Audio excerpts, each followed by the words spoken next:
अगर सोना गर्म करने से पिघलता है तो सोने की लंका जलकर राख कैसे हुई। दोस्तों, आपने सुना होगा कि अगर सोने को गर्म किया जाए तो वो पिघल जाता है, फिर हम जो चाहे उसे वो आकार दे सकते हैं। आपने अपने सोने के जेवरों के साथ ऐसा कई बार करवाया भी होगा, लेकिन क्या आपने कभी ये सोचा है जब रावण की सोने की लंका में हनुमान जी ने आग लगाई तो वो पिघलने की बजाय राख कैसे बन गई। आपको बता दें कि इसके पीछे की वजह कुछ और नहीं बल्कि महादेव और पार्वती जी हैं। जी हाँ, आप सोच रहे होंगे कि रावण की सेना की लंका से भला इनका क्या लेना देना। आपके इस सवाल का जवाब एक कथा में छिपा हुआ है। दरअसल भगवान शिव बहुत ही साधारण जीवन जीते हैं। उनको ना तो किसी महल की जरूरत होती है और ना ही किसी भवन की, लेकिन पार्वती जी चाहती थी कि जैसे सभी देवताओं के पास उनका कोई ना कोई धाम है, वैसे ही उनके पास भी हो, और उनके अंदर ये लालसा पैदा की देवी लक्ष्मी ने। एक बार की बात है दोस्तों, पार्वती जी ने भगवान श्री हरि विष्णु और माता लक्ष्मी को कैलाश पर्वत पर आमंत्रित किया। दोनों ने उनका आमंत्रण बड़े प्यार से स्वीकार किया और कैलाश पहुंच गए। लेकिन कैलाश में रुकना हर किसी के बस की बात कहाँ। कुछ ऐसा ही हुआ देवी लक्ष्मी के साथ। वो जैसे ही कैलाश पहुंची, उनसे वहां की ठंड बर्दाश्त नहीं हुई। ठंड के मारे वो जोर जोर से कांपने लगी। कांपते हुए स्वर में उन्होंने पार्वती जी से कहा, देवी, आप बर्फ के बीच इन ठंडी हवाओं में कैसे रह लेती हैं?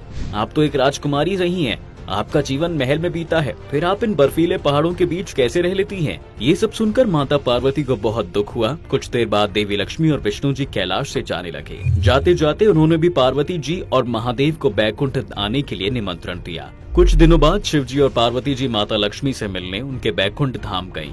वहाँ के वैभव और ऐश्वर्य को देखकर पार्वती जी को देवी लक्ष्मी की कही सारी बातें फिर से याद आ गईं। तभी उन्होंने तय किया कि अब वो भी अपने लिए एक महल बनवाएंगी और उसी में महादेव के साथ रहा करेंगी।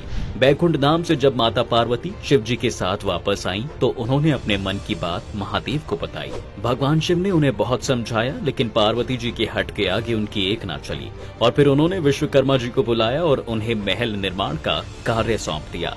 विश्वकर्मा जी ने अपनी अद्भुत कारीगरी से एक बेहद खूबसूरत सोने का महल तैयार किया। अपने नए घर के निर्माण से पार्वती जी काफी प्रसन्न थीं। उन्होंने सभी देवी देवता और ऋषि मुनियों को स्वर्ण महल में आने का निमंत्रण दिया। कुछ ही देर में महल की चर्चा चारों ओर होने लगी, जिसके परिणाम स्वरूप महल की भव्यता और वैभव देखने सभी देवी देवता पहुंचे। इसके बाद जरूरत थी दोस्तों तो एक विद्वान पंडित की, जो महल के गृह प्रवेश की पूजा करा सके, और इसके लिए ऋषि विश्वा को बुलाया गया, जो कि रावण के पिता थे। उस समय उनकी गिनती विद्वान पंडितों में की जाती थी। विश्वा ऋषि वहां आए और उन्होंने महल की वस्तु प्रतिष्ठा की पूजा की, लेकिन महल की सुंदरता देख उनका मन भी डोल गया। इसलिए जब ऋषि विश्वा से दक्षिणा के लिए पूछा गया तो उन्होंने दक्षिणा में उस महल को ही मांग लिया। अब क्योंकि पंडित को बिना दक्षिणा के खाली हाथ लौटाया नहीं जाता, इसलिए महादेव ने वो महल ऋषि विश्वा को भेंट कर दिया। ये सब देखकर देवी पार्वती क्रोध से आग बबूला हो उठी। उन्होंने जिस महल को इतने मन से बनवाया, वो एक झटके में किसी और का हो गया।